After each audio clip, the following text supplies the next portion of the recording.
Hello, I'm Linda Stonebreaker, and we forgot last week. Well, we sort of forgot. We sort of were too tired to do it.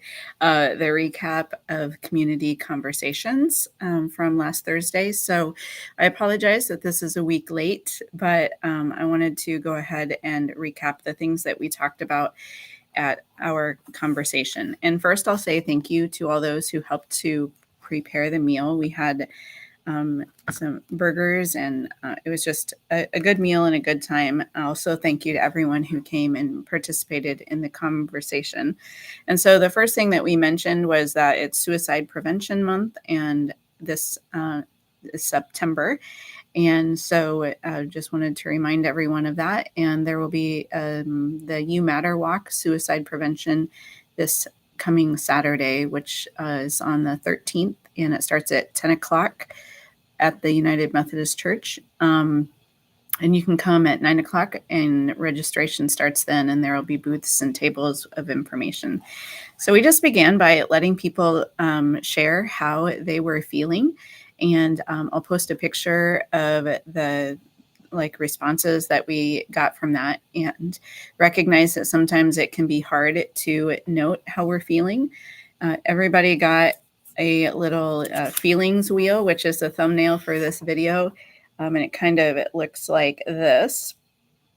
Has a hold some core emotions in the very center, and then some other emotions that radiate from that core are listed as well. And I will attach a link to that in the comments section below as well. And so we just talked about that sometimes there are some people who feel a lot of emotions and express a lot of emotion. It can be almost overwhelming.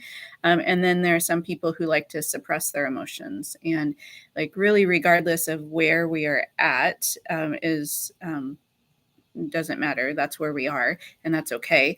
But we all can have some space to grow in understanding our emotions, and being able to identify them, and then learning what they're communicating to us. Because being human means that we have emotions, and all emotions are okay. They're not bad feelings, even if there are some that are uncomfortable to experience, but they serve a purpose, and they tell us something, or they can. And so one analogy that we talked about from a book called Why Emotions Matter, so I want to give credit to the Collinses for this analogy, is that our emotions can be like a car's dashboard, where you don't have to know everything about the way your car works to be able to drive it. You just have to be able to, start it and make it go and stop and turn and that sort of thing.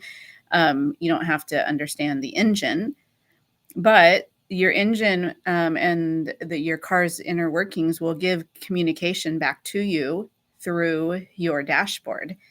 And in a similar way, we don't have to know everything about how our nervous systems work, how our brains process things that it receives, or how all of our senses work.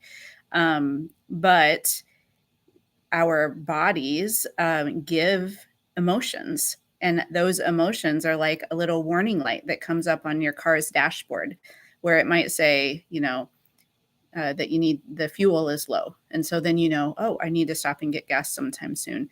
Or it might tell you that traction control is on, and then you can know that the roads are slippery. So the dashboard gives you information. And in the same way, our emotions give information about things that are going on within us that we might not perceive otherwise. And so this information that you get from your emotions can be evaluated, and you can say, well, I wonder why I'm feeling that way. And you can think about it and process and ponder and be curious. And then after you come to some understanding about why you might be feeling that way, then you can be wise and decide how you're going to respond to that. Is it something that you're going to express right then so that you can be taken care of? Is it something that you need to exercise maybe some self-control and express it later? Or what? And recognizing that this is some difficult work. and that sometimes when we need to evaluate our emotions, we need help from other people.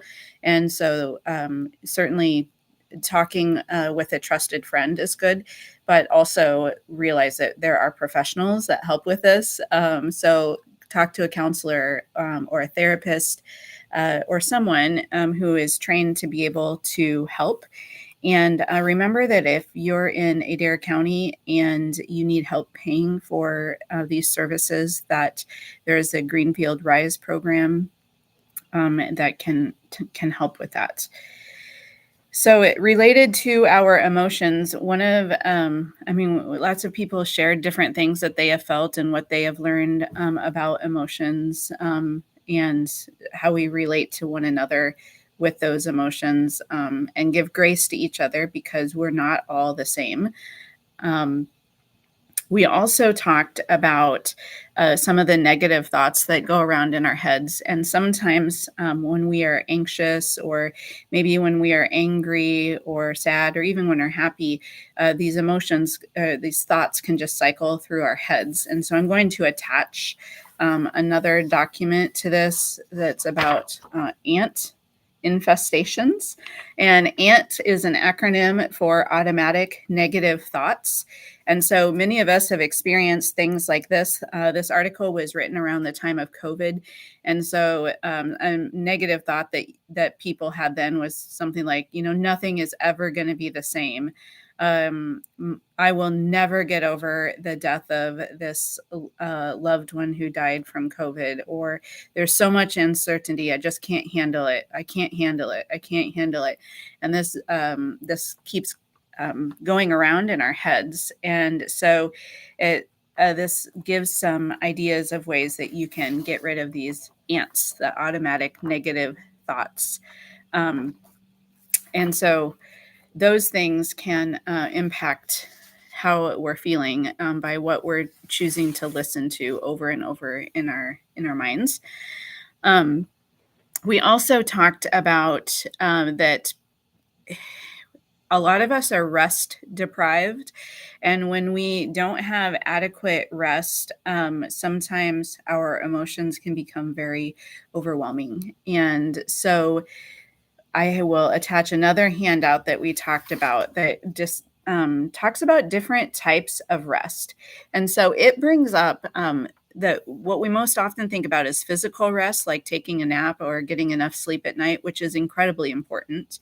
But also, it talks about mental rest, just letting your brain slow down and recharge through pauses or quiet moments.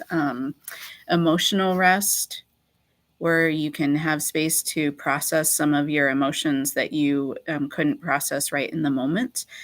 Sensory rest, which dimming the lights, putting your phone away, finding a quiet space to not have your senses being overwhelmed. Creative rest, which is like rest in a place of beauty, maybe being out in nature, maybe creating something, music or art. Then social rest, where you are taking a break from interactions with other people, um, or maybe not from all people, but from people that you need a break from. And so that's called social rest. And then spiritual rest, which may come through like prayer, or reflection or meditation on something. And so all of those types of rest are important. And to be able to um, evaluate our emotions and choose wisely, uh, because all of this comes from our bodies. We have to take care of our whole bodies. So yes, our emotional body, our physical body, and that includes rest. And so that's what we talked about at Community Conversations. Next time I think we'll be diving in a little bit deeper onto some specific emotions. This time it was just kind of about that idea that emotions communicate something, and are kind of like your car dashboard. And we'll be looking more deeply at some specific emotions like sadness or anger, fear, what those things can communicate. And so we look forward to having you at the next community conversations. And again, I'm sorry that we're a bit late with this, but in some cases, it's better late than never. And so I hope that's the case. All right. Thank you. Bye.